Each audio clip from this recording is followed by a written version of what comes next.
Episode 4, Glitter Zombies. Down the way, we passed a small yard with a well-crafted shelter. Both the house and the fence were made of 2x4s, the gate open. Inside were little benches that connected to the fence, circling the fire pit. The most brilliant part, though, was that inside both the fence and the house, it was painted to look like green fields with little flowers and blue skies. They even had fake grass laid down instead of the usual dirt. A lot of thought and effort went into it. It was sweet and innocent, and while out of place, it made me smile every time I passed it. Three women lived there, always dressed in similar drab dresses. They looked demure and harmless, but even they sat next to loaded rifles. I stopped to put down 3 chocolates. In my head, I always counted this homestead as the beginning of the more civilized parts of DeReg. From then on, things opened up a bit. The walkway grew large enough for us to drag our loads side by side. Homesteads sprawled out a little more. The homes grew larger here. RVs with makeshift porches, school buses ringed with wind chimes, fences made of welded bike frames, DeReg mansions. Most of them even had solar panels. We put our firearms at rest, but Ray still carried his sword. The halfway point was marked with a statue. While we couldn't be sure if it was dead center, everyone considered this gleaming statue of welded scrap metal as the official middle of DeReg. We usually stopped here to rest a few minutes. It had started out as a statue of Janet Hale, the founder and patron saint of DeReg. It was a very good likeness at first. Images of it are used to this day when she's in the news. Her arms stretched out in both directions, as if she was saying, "Enough is enough." The people who lived near the center took great fun in dressing her up in different seasonal outfits and putting things in her hands. Every time we passed by, she held something different. More often than not, it was a bottle of alcohol. But I'd seen everything from dolls to strap-ons to a dead cat. My personal favorite was when I came around the corner to see her holding up both ends of the American flag.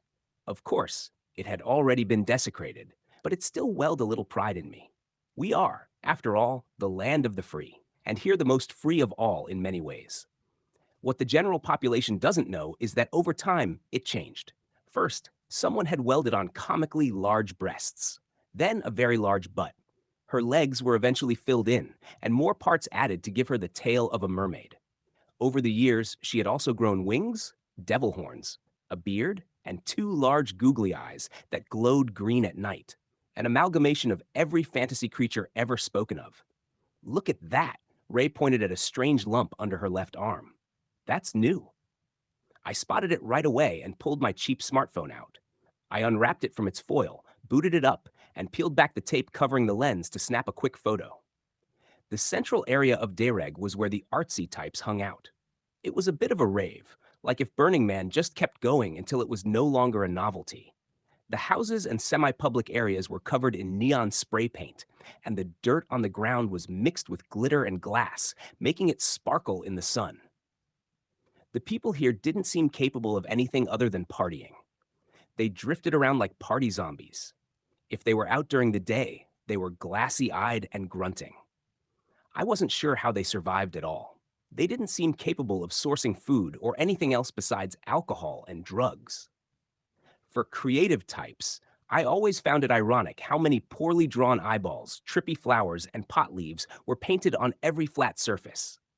I like to imagine it was the result of some elaborate clan system, or the tagging of different hippie gangs, rather than them just being utterly cliché. I'd tried to make friendly with the people here, but they milled around so much that I'm pretty sure they fell asleep wherever.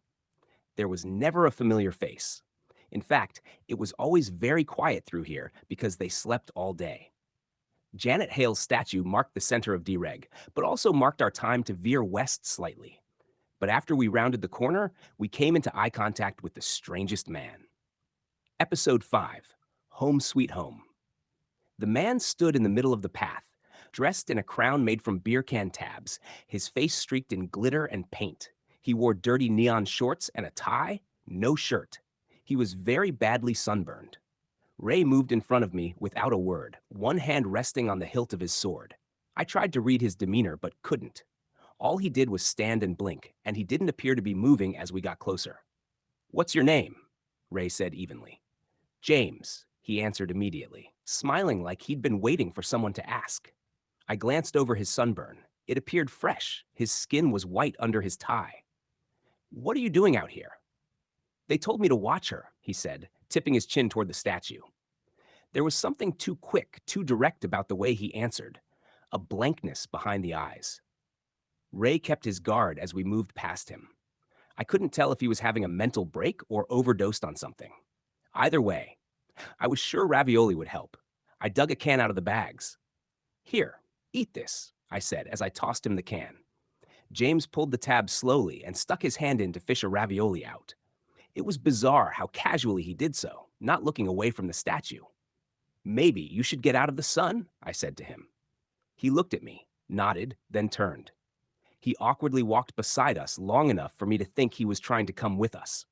He continued to pull raviolis out and eat them. A little way down, he said, "See ya," happily, and entered into a hut.